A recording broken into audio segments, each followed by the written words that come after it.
Okay, so, hi, my name is Lenae. I'm going to be doing whatever comes to mind, just hopefully some entertaining challenges and maybe tutorials on a lot of different things. I am a human being with many interests, so I won't be focusing on just one. So as we get to know each other, you can see if I'm your cup of tea or not. And I think one way to get to know someone is to see what their favorite stuff is. I enjoy fandoms. So I'm a big Supernatural fan, the television series, and yes, I read fan fiction. Don't come at me. And I enjoy Harry Potter, the books and the movies, and I'd say I'm a Griffin Puff, Huffledore, however that mashup. That's, yeah. And Doctor Who, although I am not up to date, 10th Doctor is my favorite. Sherlock Holmes.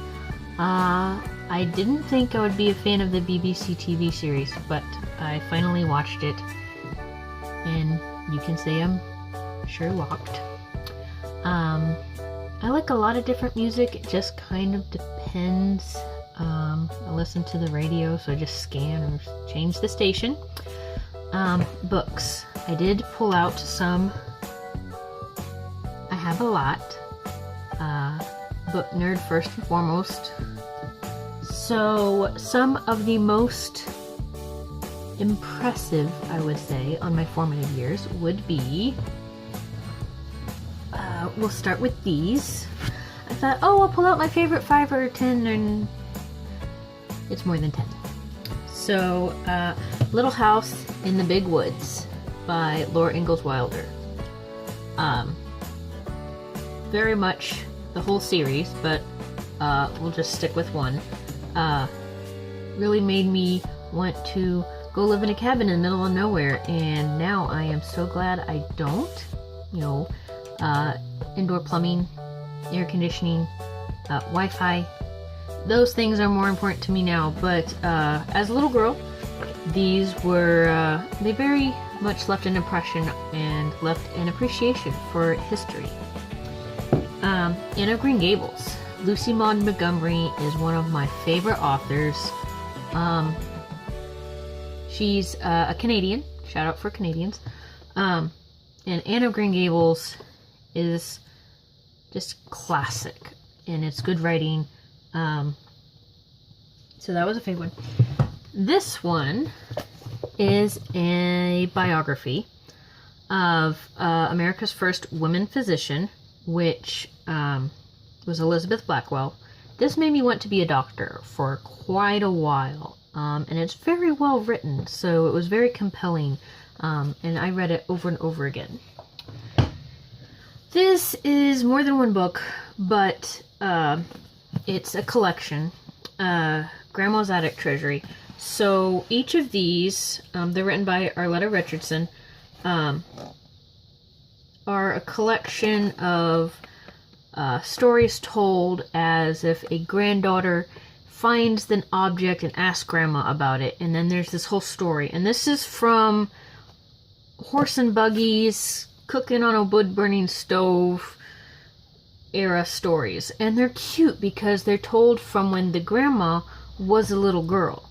So there's In Grandma's Attic, still more stories from Grandma's Attic, more stories from Grandma's Attic, and treasuries from Grandma's Attic.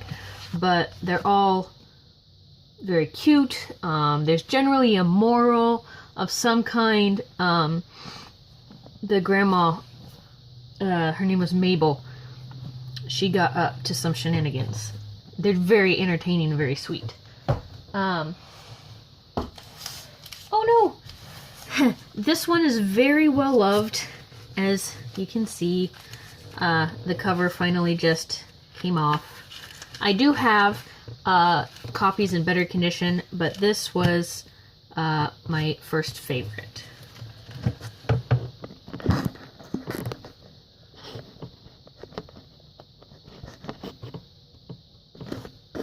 is going on?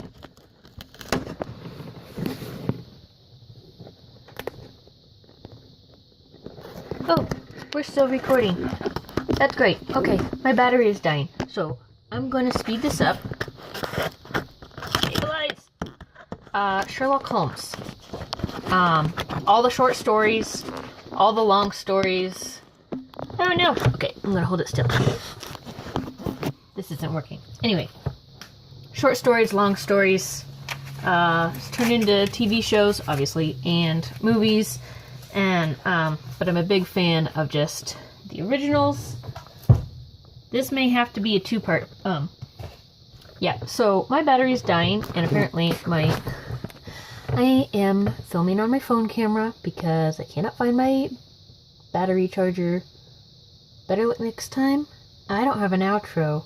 I do have Instagram and Twitter, and you can find me there. Send me messages for ideas, what you did and didn't like. Probably the falling down part wasn't very helpful, but I'll talk at you guys another time. Bye!